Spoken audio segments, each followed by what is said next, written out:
Hi, Adam. Hi, Rick. How are you? Good. And how are you doing? Good. Can you hear me okay? Yeah. Good. Perfect. Man, I've been doing this podcast for a long time. Way before it became like everybody was doing one. And I wanted you on really early on. You're like somebody who I've been looking forward to bringing on. So I'm real happy that. Thank you. I appreciate that. I'm really super pleased to be here. Thank you very much. So I watched it again. I watched it back when originally I guess in the spring when it was originally, the Oliver Sacks, His Own Life, which is your documentary, was supposed to originally premiere. So what happened? Why was it delayed? Oh, yeah. I don't know. Just seemed like, we just kind of Lazy. Push it off. Sometimes it's a win. Yeah, that'll happen. So I watched it back then and, really enjoyed it. Thank you, man. And, but finally now it's going to be out on the 23rd of September. Yeah, we're really glad. I mean, it was in the middle of such a kind of a, for us, a joyous opening run with festivals and then this theatrical release. And it was really moving to see how Oliver's story kind of really impacts people. Yeah. He's such an original person, and it comes through so strongly. He could not. He was kind of helplessly himself. Yeah. Well, you miss him when you watch it. It's like what an exceptional, person. I wrote down here empathic and compassionate. So so I was thinking when I wrote down those terms, like how compassionate a person he was, and I mean that his whole approach to his work and his was unlike most of the scientific or medical community who tend to separate themselves from their emotional life, right? Which is kind of understandable, but yeah, I agree. I wondered how much that marginalized him in that community, because that, and of course that his popularity when it exploded in, I guess, the 80s, I recall when being on my radar with the man who mistook his wife for a hat. I'm close enough. Yeah. So I guess that's the question. Was he in fact marginalized? Did it He was. He was marginalized. I think he was a complicated person. He was marginalized by his profession. Mm-hmm. He was marginalized, as a homosexual, atheist, English Jew. Mm-hmm. He was marginalized, self-marginalized, you might say, as someone who had very complicated feelings about himself. Right. At the same time, he was kind of helplessly himself. It wasn't like he could invent, just go like, well, I won't be that way, and do an end run around himself. He had to be himself, as we all do, and yet it was a difficult prospect. And I think that with respect to his profession, which he sort of invented a version of his profession, he kind of melded together aspects of it and, in a sense, pioneered a new version of a clinical neurology and writing in a certain way. And I think that he had the good fortune of coming into the medical world and the scientific world when neuroscience was really just coming online as in the mid 20th century. And the bad fortune, or whatever, it is what it is. It was what it was.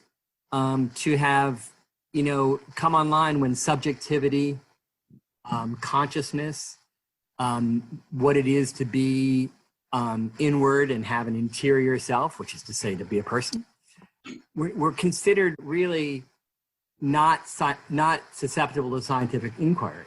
Can't see it, can't do a repeatable experiment about it, not measurable in a quantifiable way. And so the kind of in the mid 20th century burgeoning of neuroscience, what Oliver was doing bore no resemblance to that. Mm-hmm. And was really both overlooked as like kind of, he's kind of off base, or he's a popularizer in what he's doing, or he's making it up in the worst case circumstances of criticism. In any case, it's not real science. Right. Oliver, from the start. Hello again. I guess we're just going to be a little plagued by some technical glitches. It's okay. Just we'll make the best of it. It's no big deal to me. I mean, I'll patch it together. Yeah, of course. Yeah. Yeah. We'll fix it. Well, or as we used to say, we'll fix it in post. We'll fix it in post. Yeah. If you could do it, I figure you're my editor. That would be lovely. Should I pick up where I was, or? Yeah. I think we were just saying we were talking about his being marginalized. No, that's right. I mean, I think the thing is that Oliver's interest in neurology and in was from the inside out. It seemed to he had a schizophrenic older brother. He was filled himself with a remarkable sort of kind of unsuppressible delight in, terror of, just this amazing thing of like, here we are, we are in the world. I woke up this morning. So he had this permanent childlike wonder, which didn't diminish in any way from the moment he was, came out of the womb until the day he died. So it was something that was just in his DNA, we have to imagine. It was in his DNA, and he cloned it. That was what he was interested in. And God bless him, while neuroscience was making massive strides forward with respect to all sorts of, measurable, objectifiable aspects of how the brain works and neurochemistry, Oliver was, not uninterested in that. He was deeply interested in that, but he was interested in where biology and biography, as he put it, intersect, where and come together to create, in the individual cases of all people, all individuals, plants, animals, this miraculous thing where there's a specific interiority to them. He worried, was he like his brother's interiority? He was fascinated by his patient's interiority. He was obsessed with his own interiority. And he, in the tormented, conflicted manner that he had, he kind of almost rode himself off the rails in the early decades of his life as he tried to escape the marginalization of his family over homosexuality, tried to escape England, did escape England, tried to escape himself through drugs, when he got to San Francisco and Los Angeles and on to New York. And at the same time, running through all that, the red thread that's running through all that is this deep, deep, abiding obsession with what is this incredible quicksilver thing, which is who we are. He felt that was a scientific given. I mean, that was an empirical reality. He didn't feel cogito ergo sum, Descartes. God gave it through us. He slipped it in through the pituitary gland, through the pineal gland. So it had a mechanical on-ramp, but, it came from God. So Descartes was a dualist. Oliver was a monist. Everything comes out of this same substratum, which is atoms and energy in motion. And amazingly, one of the configurations those take is atom. Hello, Adam. And he was thunderstruck by that. And in a sense, it was never far from his awareness about himself, about another person, about a dog or a lemur or a fern growing. Oh my goodness, the wonder. And that doesn't sound very neuroscientific. But the fact of the matter is Christoph Koch, who is a neuroscientist and the head of Paul Allen's Brain Institute and one of the leading neuroscientists in the world, protege of Francis Crick, who after discovering with James Watson the double spiral helical structure of DNA, went on to ask the other most important question he felt. Where does consciousness come from? What are the neural substrates of consciousness? And so Christoph and Francis tracked Oliver down in the 1980s. And as Oliver recounts, Francis Crick, this extraordinary Nobel Prize winning, he says, I want your data. And the way he put it was, tell me stories. I want stories about the interiority, the experience of being someone suffering from visual migraines. I can get at the objective stuff myself, said Francis Crick. But what I'm interested in is what that data are that correspond to the inner experience. And sure enough, by the end of the 20th century, in ongoing dialogue between Nobel Prize winning Francis Crick, his protege, Christoph Koch, and Oliver Sacks, they developed an idea of what they called cinematic vision, which is that, you look around the world, you go, things are in motion. That motion, or the appearance of it, is being constructed inside your brain in a series of static, film-like frames, which are sewed together, stitched together by the brain, one picture after another, to create the appearance of motion. And with that, so with all of our experience, smell experience, feel experience, sound experience, visual experience is constructed. In other words, consciousness is a marvelous construct and an interplay of outward stimuli and inward creativity, biological, biochemical, bioelectrical creativity. Wow. That's where biography and biology merge. And so finally, after having been held at arm's reach at best, all through the late 60s, 70s, most of the 80s, and into the 90s, Oliver found himself now, towards the end of the 20th century, sought after, approached, befriended by some of the major people in the neuroscientific community, not just Francis Crick or Christoph Koch, Gerald Edelman, who developed the theory of neural Darwinism. Himself, a Nobel Prize winner, and gone on to another aspect of science. What is the neural origins of consciousness? So it became, in the 90s and aughts, consciousness became a legitimate study of neuroscience.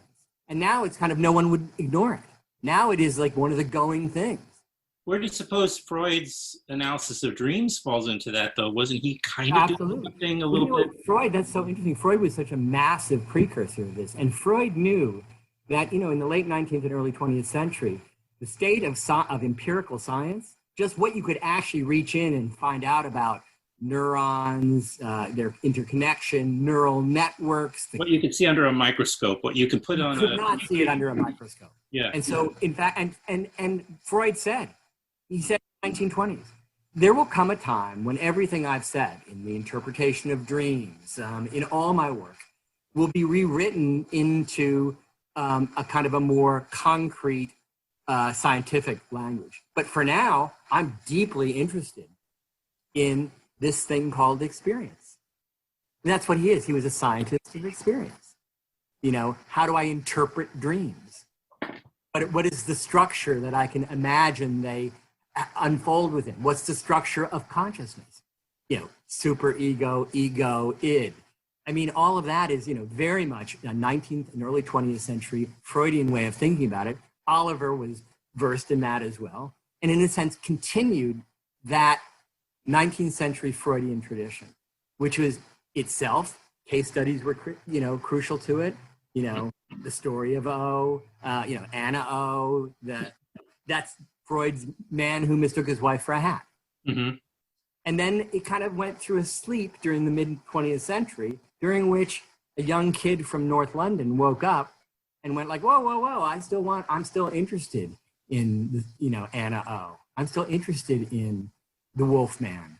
I'm really interested in somebody who's been asleep for 40 years, and now I've found a way to bring her awake using L-Dopa, a precursor of dopamine. This is the awakenings patient. Awakenings, yeah. What's that all about? So the through line is this scientific, as well as deeply personal and philosophical interest in consciousness. And, we're all Saxian. We're all in the party of Sachs. I mean, he had an immense influence. Nobody doubts that the study of consciousness is crucial, that it's really one of the three fundamental questions scientists ask. Where did everything come from? Big Bang. Where does life come from? Thank you, Francis and James Watson and others. And what's the origin of consciousness? The three fundamental scientific questions. And what Oliver and all the scientists, of course, know is that they're all intermeshed. No this without biology, neither of those things without underlying physics. So he's not someone who's sort of saying, I'm not interested in that. He's deeply interested in it. So he had this kind of omnivorous, and he would say inevitably omnivorous, kind of curiosity and intellectual disposition, because you can't separate it out. And the cutting edge theories of consciousness over the last 20 years have included, well, can consciousness be accounted through, quantum mechanical superposition? It's sort of, there's an amazing exploding field of like, how do we get this amazing phenomenon that matter can be arranged in such a fashion that atom can be alert? I get that he can be alive. I get that he can be a bag of skin and bones. But he can be alert, that he has memories, that he has autonomy, that he stands up when he wants to, that he can choose. And for those of us who follow Oliver in believing God did not give that to us, it emerges amazingly from the tangle of wetworks, which is our physical being. For someone charged, with that kind of curiosity, what an amazing, that's the thing he never wanted to let go of. And I think in the worst of times, when he was hallucinating on methamphetamine, when he was self-hating in the depths of his drug addiction or his, self-homophobia or, his loneliness, what kept him alive was an unquenchable and inextinguishable wonder. Mm-hmm. I think that was communicated to everyone who had the opportunity to spend any time with him. Patients, friends, family members, doormen, whoever it was. Mm-hmm. Very quickly you became aware, like he was like, he'd kind of just reach in. Adam, where did you get that shirt? He might say. And suddenly you realize you were being interrogated and were deeply caught up in the mesh of this person's. And so everything was a source of childlike, inextinguishable wonder. When did he come on? When did you discover him? Were you reading? I discovered him the way you did. I read some stuff in the New Yorker and the New York Review of Books. Man Who Mistook His Wife for a Hat, which made him a household name of a kind. Yeah. The Awakenings film, which then revived the Awakenings story, which had been largely overlooked when it came out in 1973. But the film kind of, by that time, Oliver was Oliver Sachs, and he published all the time in the New Yorker and the London Review of Books. And, he had finished kind of creating himself. But I got to do this film because his colleague, Kate Edgar, who I didn't know, got my number from a mutual friend and called up in early January 2015 and said, Oliver's dying. Will you come in and film him? That would have been in, and then you started in January 2015. And I noticed, by the way, just not to jump ahead too much, but that we're recording this, you and I, on August 28th and 2020, and he died on August 30th, 2015. So we're just hours, if not a couple of days away from his the 5th year anniversary, which is shocking how quickly that it is shocking, and it makes it feel how recent it is. On the other hand, 5 years has gone under the bridge. Yeah. And what a bridge it's turned out to be. But the impact has been, his impact, you see it as you were talking before about the synergy, or if that's the right term, of the, as you put it, biology and biography, which I love. We look how we handle addiction, mental illness. Yeah. We don't just throw drugs at it. There's talk therapy. We now look at that as a conjoined approach to 100% treatment, and right. I mean, so it's extraordinary. I mean, and the pharmacological, biological effort and advances continue, but it's very, very clear. If you look at work in obsessive compulsive disorder or body dysmorphic disorder or anxiety disorder, yeah, thanks God, there are things like, SSRIs. But there's also the cutting edge, therapies of the last 10 or 15 years, cognitive behavioral therapy, dialectical behavioral therapy, in which, what's now very clear is it takes about 90 days minimum through the ways you change your conscious behavior and consciousness through thought and discipline and insight. In about 90 days, you can really more than begin to rewire the neurocircuitry of your own brain. That's not it's not wishful thinking. It's not a new age mantra. It's the case. And these therapies, dialectical behavioral therapy, cognitive behavioral therapy, they go hand in glove with the biology with taking Prozac or whatever a person is on. But, for obsessive compulsive disorder, very, very totally resistant to cure by drugs, only partially yields to pharmacology. And the best treatment is in tandem with pharmacology are things which are essentially Oliver Sacks both knew about and understood entirely. I'm going to learn more about who you are. I'm going to create versions with you of who you are in our back and forth, in what I learn. I'm going to create stories about who you are. We're going to create them together. And that story is going to have an orthopedic impact on who you are. I'm going to take this welter of unprocessed, unorganized inner experience, and I'm not going to impose. I'm going to find and create an order which you and we both agree, that's me. And that order itself, you'll still be who you are. You'll still suffer in the ways you do. But that order itself will begin to have as we now would say, a neural network feedback loop. You'll now come to see yourself. You'll not only experience yourself, but you'll experience yourself within the perspective that we've co-created for you. And that new co-created perspective will itself leverage important transformations. And it's not a cure-all, but it works.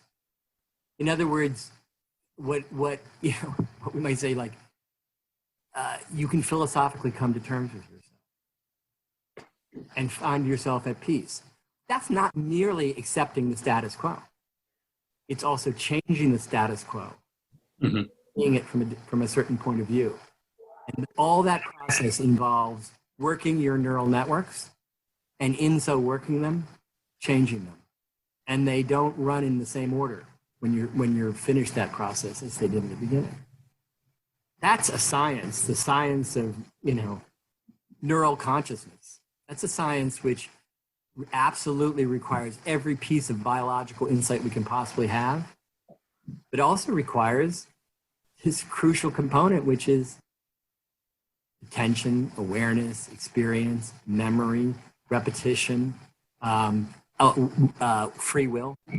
We'll do this, which is remarkable that all that has been brought within the orbit of science, as well it should. Not in order to go to dominate it, but it must be as precious a scientific reality as exists. That you can throw together a bunch of atoms and they can come up atom. Incredible. That's amazing. There he is. Neurologic or neuroscientific wordplay with Ric Burns. It's but it's not just wordplay. It's also I know. The deep. There's just so many ways to enter, Oliver's career and life. And what's amazing is the integrity of all those ways. Ultimately, they're all stitched together. The biographical, the autobiographical, the personal, the biological, his family story, his professional story.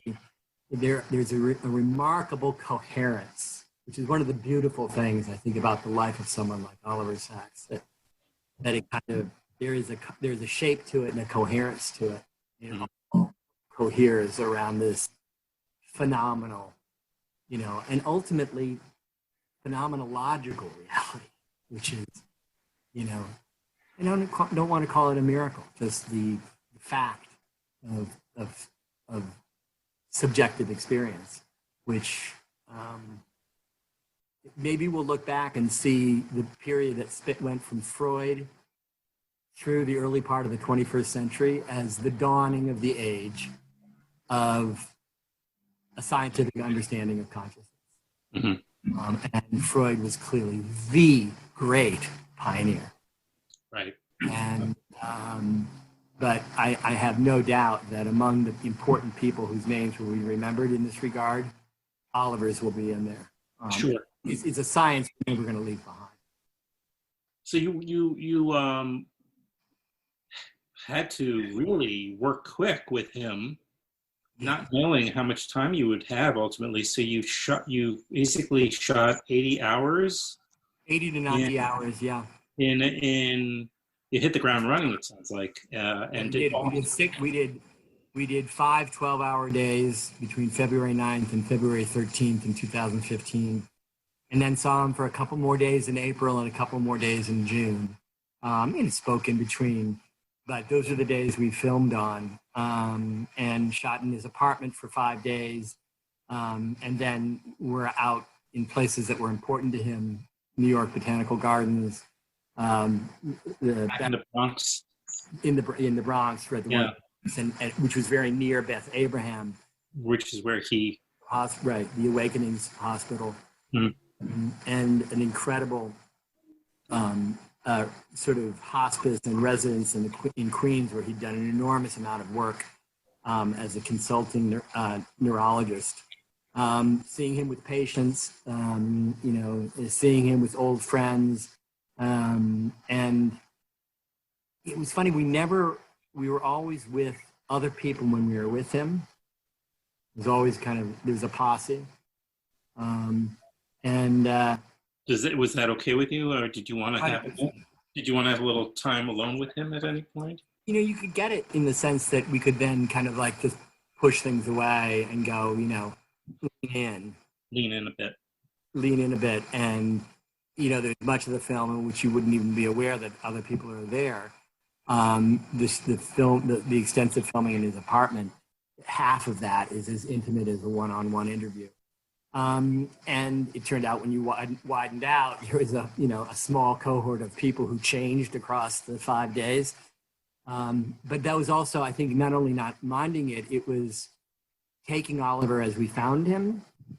And he was a person who, very much created the kind of the human network that sustained him.